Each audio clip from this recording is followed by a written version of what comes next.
How to fix TikTok rewards not working. Hey everyone, welcome back to our channel. So today in this video, I'm going to show you how you can fix the TikTok rewards when they are not working. First, I recommend making sure that your TikTok application is up to date.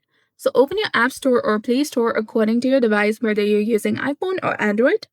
Go to the search bar and then search for TikTok application.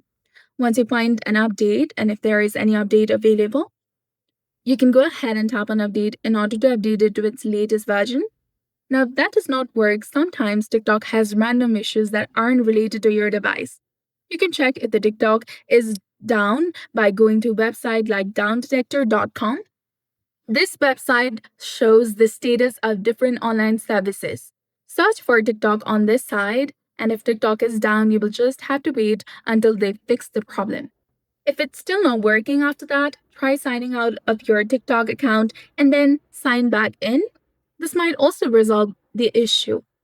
And another thing you can do is go ahead and check your internet connection if it's working properly or not. You can also try switching between your Wi-Fi and mobile data, and you can try turning on the flight mode for a few seconds and turn back off. And last but not least, go ahead and restart your entire system and turn it back on and see if the issue is resolved. So that's it for this video. I hope you found it helpful. If you did, please like, share, and subscribe. Thanks for watching.